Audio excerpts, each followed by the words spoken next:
En el mundo se hablan a día de hoy 6.000 idiomas diferentes y cada uno de estos idiomas es único en la manera en la que expresa la experiencia humana, dependiendo del contexto y de la civilización que lo rodea.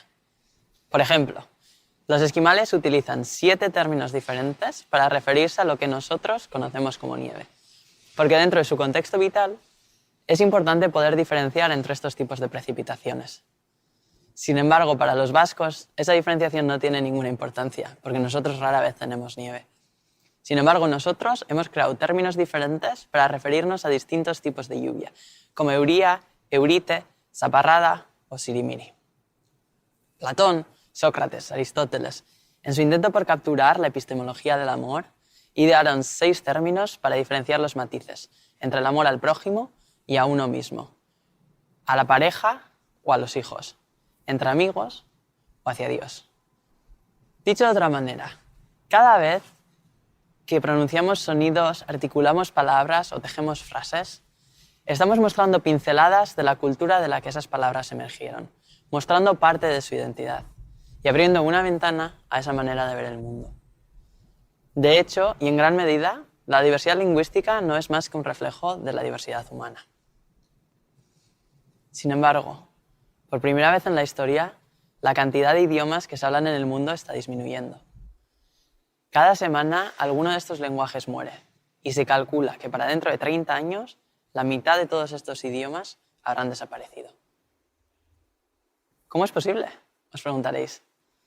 ¿Cómo es posible que alguien renuncie a su idioma materno, al idioma en el que aprendió a decir las primeras palabras, a concebir el universo o a declarar su amor?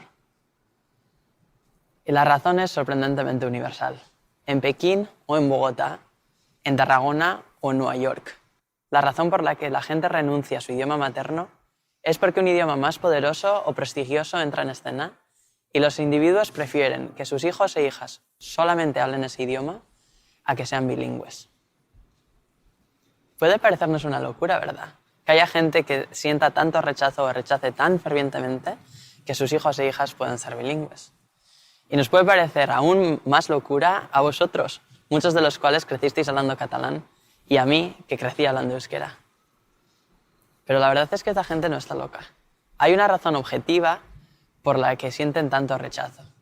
Y esta razón es que hasta bien entrados en la segunda mitad del siglo XX, la mayoría de la comunidad científica, filosófica y educacional creía que ser bilingüe venía asociado con problemas cognitivos. Tomad, por ejemplo, esta frase de Florence Woodenough, que fue una de las psicólogas educacionales más importantes de la primera mitad del siglo XX, que dice, y cito textualmente, «Los hechos son irrefutables, que ser bilingüe viene asociado con retrasos cognitivos severos, independientemente de cuál sea la prueba que se utilice para medir la inteligencia». Y dejadme que os repita estas palabras, retrasos cognitivos severos.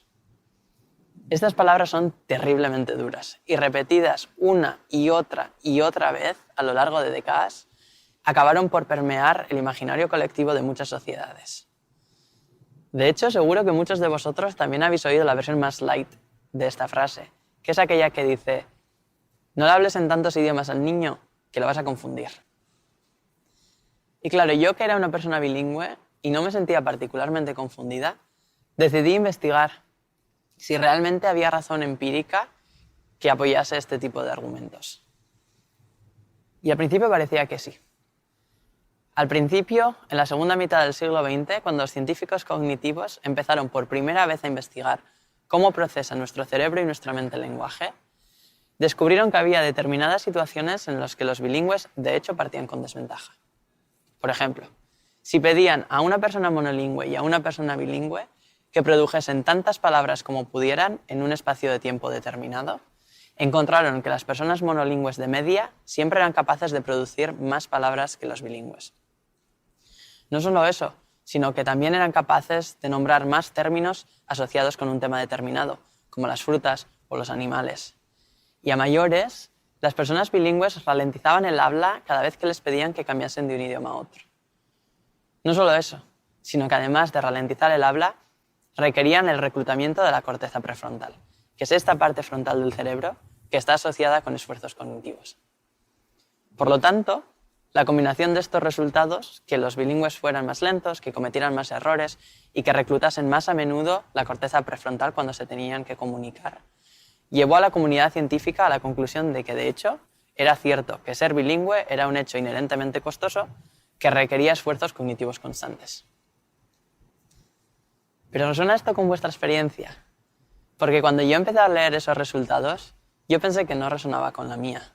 Yo no sentía que yo o que mis compañeros bilingües fueran más lentos, cometieran más errores o se comunicasen con más esfuerzo que mis compañeros monolingües. Por lo tanto, decidí dedicar mi carrera académica y científica a investigar cuál era la razón por la que en el laboratorio encontraban este tipo de resultados que sugerían que ser bilingüe era un hecho costoso, mientras que para mí ser capaz de hablar 2 idiomas no era más que un privilegio. Y lo que encontré me fascinó.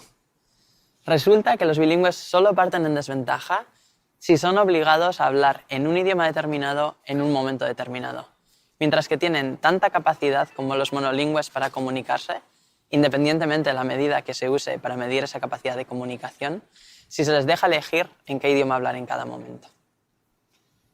De hecho, antes, por ejemplo, se creía que las personas monolingües tenían un vocabulario más rico que los bilingües, y ahora ya hemos descubierto que eso no es así. La razón por la que encontraban este tipo de resultados es porque las personas bilingües estaban expuestos menos horas a cada uno de los 2 idiomas.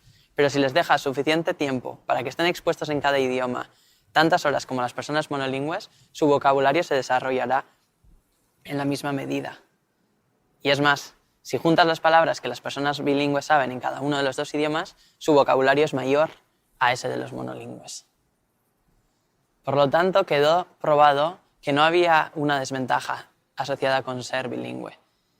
Y a mayores, los científicos empezaron a encontrar que había ciertas ventajas asociadas con ser bilingüe en determinadas tareas cognitivas. Por lo tanto, las tornas cambiaron. Y la pregunta que ha dominado en los últimos 15 años nuestro campo científico es si los bilingües desarrollan ventajas cognitivas. O dicho de otra manera, ¿es posible que el hecho de tener que maniobrar o hacer malabares con 2 idiomas en todos momentos lleve a que los bilingües desarrollen procesos cognitivos mejores que los monolingües?